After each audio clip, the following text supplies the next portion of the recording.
When I was in my early 20s, I got invited to a Lions Club meeting. And I want you to think about not the way Gateway is our services, but maybe a church you grew up in or something. But I remember I walked in and there was someone greeting us at the door and handed us a bulletin of what we were going to do that day. We got our seat and we had an opening prayer. This is a Lions Club meeting. We opened with prayer. Then we sang some hymns, actually sang hymns. They had hymnals. Then a guy got up and gave some announcements. And then we took an offering. We gave an offering to help people. And then he read some scriptures out of the Bible and talked about being good. And then he said at the end, now if anyone wants to join, you come down here to the front. And then we said a closing prayer. And I thought, I've seen this before.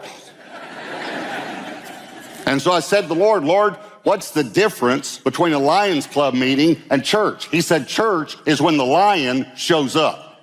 That's church. If the Lion of the tribe of Judah doesn't show up, all you've had is the Lions Club meeting.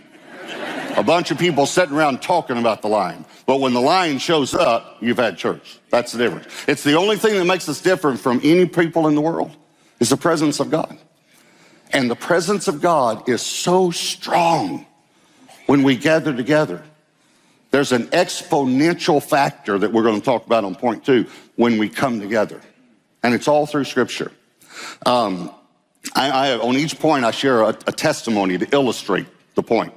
And all 3 of the testimonies today are from when I was at Shady Grove Church. God just reminded me of these 3. And Pastor Olin's down here on the front row, one of our apostolic elders. He's my pastor, and he was my pastor then. I was there at Shady Grove from 22 until 38 when I started Gateway Church.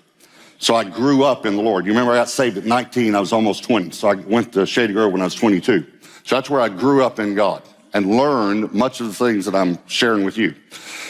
So anyway, I remember there's this guy, and he shared his testimony one time, and he'd been in a rock band. He was playing bass on the worship team, and he shared about how he got saved. He was living with a girl, and someone invited her from work to church, to Shady Grove, and she got saved, and she came home and said, I'm moving out.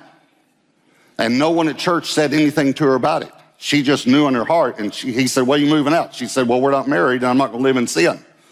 He said, well, what brought this on? She said, I went to church and I got saved. And she said, and I'm telling you, you can feel God in the music. She didn't know anything. She didn't know the word worship even. You can feel God when they play the music. He said, well, I'd like to see this. So he comes the next week and the worship starts, and to hear him tell it was so funny because he said, when the worship started, he said, I started getting physically sick. And he said, I remember thinking, I'm going to throw up. I'm going to throw up. He said, I thought, I'm going to hurl on the back of this lady right in front of me. My throw up is going to hit her in the back of the head and flow down her back on this pretty drive. I'm going to throw up. So he turns to his girlfriend, who's been saved a week. And he said to her, I have to leave. I'm getting sick. She's been saved a week. This is what she said. Shut up. It's demons.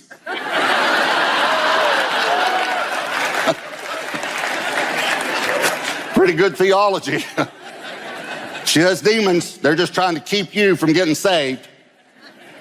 So he said, you know what? When she said that, he said, I thought to myself, that makes sense. And he said, I wasn't sick anymore. He stopped believing a lie. So he's standing there, and his worship, he said, all of a sudden, he said, I could feel God too. And he said, think about this. He said, I could feel God, and I knew that I was a sinner, and that I was going to hell, and I needed to be saved. And by the way, notice 3 points. That's the way God speaks. He said, I knew I was a sinner, I was going to hell, and I needed to be saved. That's what I knew that. So he said to his girlfriend, I want to be saved.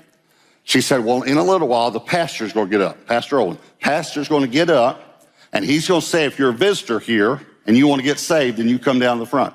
So maybe the week before he said something about, if you're visiting, you can still come and accept Christ or something. But he used the word visitor or visiting, So that's what she thought. Well, that week we had a guest speaker. But Pastor Olin decided, I'll do the welcome. I'll welcome everyone. So after worship, everyone was seated. He walked up. He said, I want to welcome all the visitors. When he said visitors, this guy got up and started walking down the front. And he stood right here. And Pastor Olin's standing there, so he says, hey.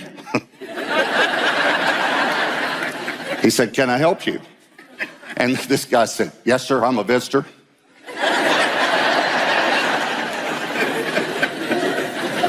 And he said, well, good. Is there something I can do for you?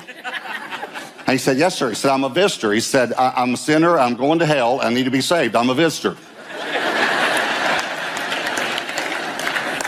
To him, members were saved and visitors were sinners on their way to hell and need to be saved. See?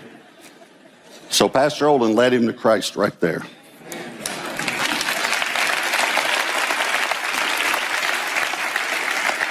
No sermon had been preached, but the presence of God showed up.